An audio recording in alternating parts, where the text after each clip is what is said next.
Hello दोस्तों, कैसे हैं आप लोग। उम्मीद करता हूँ कि आप सब लोग ठीक होंगे। तो आज की जो वीडियो है इसमें हम बात करेंगे फंक्शंस ऑफ लिटरेचर की। लिटरेचर के हम 13 फंक्शंस के बारे में आज की इस वीडियो में बात करेंगे। 13 फंक्शंस हम डिस्कस करेंगे लिटरेचर की कि कौन कौन से फंक्शंस है लिटरेचर के, राइट। तो सबसे पहले जो फंक्शन है ना लिटरेचर का, वो है हमारे साथ कि it will give us an aesthetic pleasure. Okay, ये हमें प्लेजर देता है। क्या देता है? Aesthetic pleasure. जब हम किसी वर्क को, किसी लिटरेरी वर्क को रीड करेंगे तो वो हमें प्लेजर देगा। Okay, and this is the first function of literature कि ये हमें प्लेजर देता है। हमारे दिल को खुशी आती है जब हम किसी लिटरेरी वर्क को पढ़ते हैं। फ़र्ज़ करें अगर आप नावल पढ़ रहे हैं, राइट, तो उस नावल को पढ़ने से आपको मज़ा आएगा, राइट। और उस मज़े को क्या कहा जाता है? एस्थेटिक प्लेजर कहा जाता है। इसके साथ साथ literature helps the reader to see the social constructs of that time, right. Literature का जो दूसरा फंक्शन है वो ये है कि हमें सोशल कंस्ट्रक्ट का पता चलता है। फ़र्ज़ करें अगर विक्टोरियन एज में कोई चीज़ लिख की गई है, ओके, विक्टोरियन एज में फ़र्ज़ करें, ओके, विक्टोरियन एज में कोई वर्क है, कोई लिटरेरी वर्क है, वो लिखा गया है। तो वो जब हम उसको रीड कर रहे हैं तो वो हमें उस विक्टोरियन एज की जो कैरेक्टरिस्टिक है, उसमें जो इंडस्ट्रियलाइजेशन थी या फिर और भी चीज़ें थी, साइंस वर्सेस रिलीजन, ये चीज़ें थी, तो वो हमें उसमें नज़र आएंगे। ओके, वो सोशल जो लाइफ थी विक्टोरियन एज की वो हमें दिखाएंगे जब हम उस पर्टिकुलर वर्क को हम रीड कर रहे हैं। तो ये क्या है? दूसरा नंबर जो है ना, सोशल कंस्ट्रक्ट के बारे में किसी ख़ास टाइम के हमें बताते हैं। ये इकनॉमिकल सिचुएशन भी हमें बताते हैं। सिंपली हम ये भी कह सकते हैं कि it shows us the picture of that society. Okay, ये हमें क्या दिखाते हैं? Shows picture of that society, right.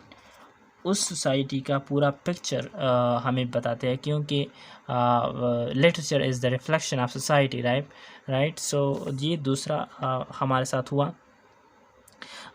Literature also shapes our way of thinking. Okay, our way of thinking is shaped by of thinking, right. ये क्या है? Our way of thinking is shaped bye literature. Okay, जैसा हम सोच रहे हैं वही सारी चीज़ें ही लिटरेचर में होती है। ओके, क्योंकि लिटरेचर यूनिवर्सल होती है।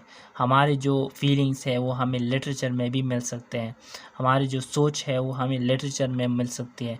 So it shapes our way of thinking, right. तो जो चौथा जो फंक्शन है वो है डायडैक्टिसिज्म, राइट। डायडैक्टिसिज्म, डायडैक्टिसिज्म का मतलब ये है कि इट टीचेस, राइट।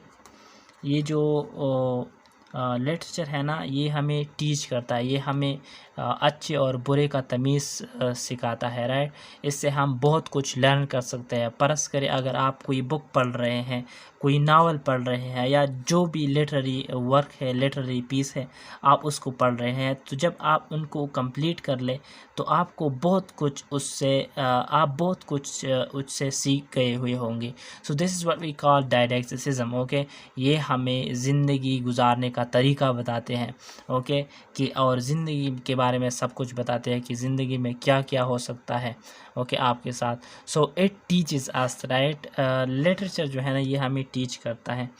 फिर जो और फंक्शन है ना, वो ये है, पांचवा है हमारे साथ कि it preserve language and culture, right. It preserve language plus civilisation from where it originated, right. ये लैंग्वेज को प्रिजर्व करते हैं, उसको महफूज रखती है। फ़र्ज़ करें किसी पार्टिकुलर लैंग्वेज में कोई चीज़ लिख की गई, राइट, और वो 200-300 साल बाद वो लैंग्वेज ही ख़त्म हो गई, लेकिन वही राइटिंग अगर मौजूद हो तो वो लैंग्वेज को उस राइटिंग की वजह से वो प्रिजर्व है, वो महफूज है, उस सिविलाइजेशन महफूज है। ओके, क्योंकि राइटिंग इसमें लिखी गई है। So it is also one of the functions of literature, right.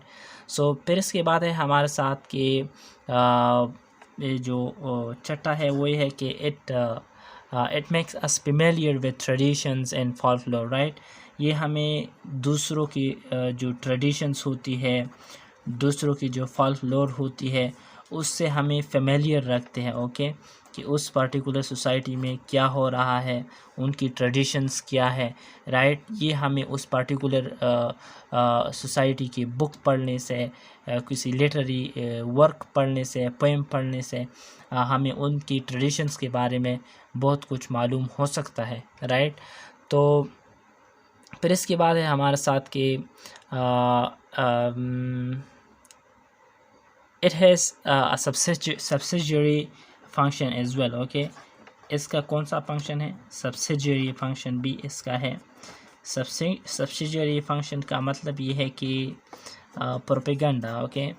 Propaganda is one of the functions of literature, right. फिर इसके बाद जो है ना हमारे साथ ये है कि it broaden our vision, okay, broaden our vision. ये हमारे विजन को ब्रॉड करता है, हम बहुत कुछ इससे सीख सकते हैं, ओके। जब हम ज़्यादा बुक्स पढ़ेंगे तो हमारा जो विजन होगा, हमारा और way of seeing a particular thing will be different from those who have never read a particular book or any book, right? So Horace और सिडनी ने एक बात की है, उन्होंने भी फंक्शंस दी हैं, होरेस एंड सिडनी, ओके। ये चीज़ आप याद रखिए क्योंकि ये एग्ज़ाम्स में आते हैं कि होरेस और सिडनी कहते हैं कि जो लिटरेचर है ना, इसका फंक्शन ये है कि it teaches and delight, right. Teaches के बारे में हमने पहले भी बात की, it teaches and delight.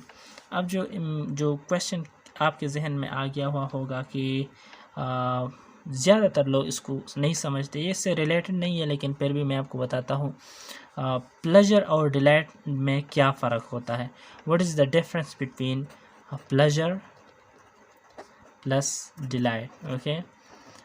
Delight, pleasure जो है ना, ये छोटा प्लेजर हो सकता है, ओके, यानी ऐसी प्लेजर जो कि आपको बहुत ज़्यादा खुशी ना दे, लेकिन आपको खुशी दे लेकिन बड़ी खुशी ना हो।